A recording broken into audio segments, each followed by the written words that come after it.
হাটশিংবাৰী জনস্বাস্থ্য কাৰিকৰী বিভাগৰ পৰা খাৰুৱাবান্ধা বজাৰলৈকে যিখন পথ আছে এইখন পথৰ যি অৱস্থা দেখিলে আপোনাৰ গাৰ নোম শিয়ৰি উঠিব। আমি আপোনালোকক দেখুৱাইছোঁ যে পথৰ দৃশ্যাংশবিলাক যি ভয়াৱহ ৰূপ ধাৰণ কৰিছে। চাওক আপোনালোকে এনি ভাৰত 24 দৰ্শকে প্ৰত্যক্ষ কৰিছে। এই মুহূৰ্তত আমি আপোনালোকক দৃশ্যাংশ আগবঢ়াইছোঁ যে পথচাৰীসকলে কেনেদৰে অহা যোৱা কৰিছে, কেনেদৰে পৰিস্থিতিত ভুগিছে স্থানীয় ৰাইজসকল। আমি সবিশেষ আমি আপোনালোকক দৃশ্যাংশ দেখুৱাইছোঁ যে পথৰ জৰাজীৰ্ণ অৱস্থা দেখিলে গাৰ নোম শিয়ৰি উঠিব। বৰ্তমান মই উপস্থিত এই মুহূৰ্তত দক্ষিণ শালমাৰা মানকোচৰ জিলা অন্তৰ্গত খাৰুৱাবান্ধাত মই বৰ্তমান উপস্থিত। এই মুহূৰ্তত আমি পথচাৰীৰ পৰা কিছু কথা জানিবলৈ চেষ্টা কৰিম, যিহেতু পথৰ অৱস্থাৰ কেনেকুৱা। আপুনি কি ক'ব এই সন্দৰ্ভত? এইটো মই আৰু কি ক'ম, আজিকালি যিটো ৰাস্তাৰ যিটো অৱস্থা, খালি ইয়াতে নহয় গোটেই অঞ্চল জুৰি যিটো অৱস্থা, আমাৰ লগত যিটো মানে MLA আছে সি মানে এই ৰাস্তা ঘাটৰ ওপৰত কোনো গুৰুত্বই নিদিয়ে। খালি ভোট আহিলে বা ইলেকশ্যন আহিলেই সিহঁতৰ মানে মানুহৰ ওচৰ চাপে। এনেই আৰু অৱস্থা খুব বেয়াই আৰু ৰাস্তা ঘাটৰ। খালি এইটো খাৰুৱাবান্ধা নহয়, এইটো মানে গাঁও অঞ্চলৰ যিমান ৰাস্তা ঘাট আছে প্ৰায় সকলোৰে একেই অৱস্থা। চৰকাৰক কি ক'ব আপুনি এই বিষয়ে?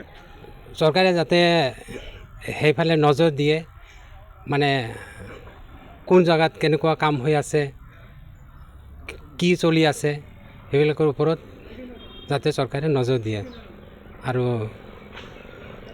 মানে উন্নতিৰ কাৰণে কিবা এটা ব্যৱস্থা লয়। হয়, এই মুহূৰ্তত আমি আপোনালোকক যিজনে পথচাৰীসকলে যিহেতু এইখন পথৰে অহা যোৱা কৰি আছে, দিনে নিশাই হাজাৰ হাজাৰ লোকসকলে এই পথেৰে অহা যোৱা কৰি আছে। এই মুহূৰ্তত আমি আপোনালোকক দৃশ্যাংশ দেখুৱাইছোঁ যে কেনেকুৱা পৰিস্থিতি হৈছে। এইখন পথৰ অৱস্থা দেখিলে আপোনাৰ চকু কপালত উঠিব।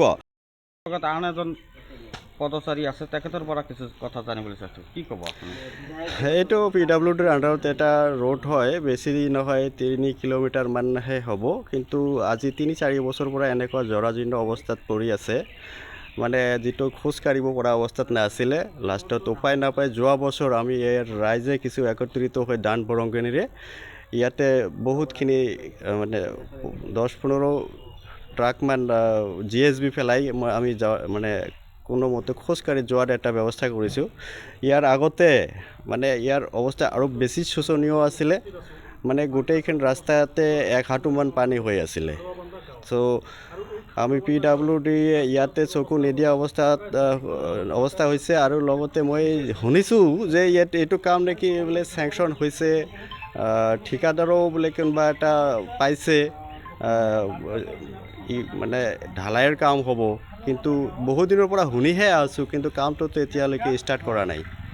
ছিজন গৈ আছে, কামৰ ছিজন গৈ আছে, বাৰিষাৰ ছিজন আহিছে, কেতিয়া কাম কৰিব, কেতিয়া আমাৰ এইটো দুৰ্দশাটো লাঘৱ হ'ব, আমিতো এইটো চিন্তা কৰিয়ে পোৱা নাই কেতিয়া কাম হ'ব। তো মই অনুৰোধ কৰিম আমাৰ স্থানীয় বিধায়ক যিজনে হ'ব আগন্তুক, যাতে ৰাস্তাটোৰ ফালে চকু দিয়ে আৰু ৰাইজৰ যিটো দুৰ্দশা ভুগি আছে, হাৰাশাস্তি ভুগি আছে ৰাস্তাৰ কাৰণে, সেইটো যাতে লাঘৱ কৰে। ইয়াৰ লগতে সমষ্টিৰ বাকী যিখিনি ৰাস্তা আছে, সেইটো উন্নয়নৰ কাৰণে মানে ডেভেলপৰ কাৰণে যাতে চিন্তা ভাৱনা কৰে।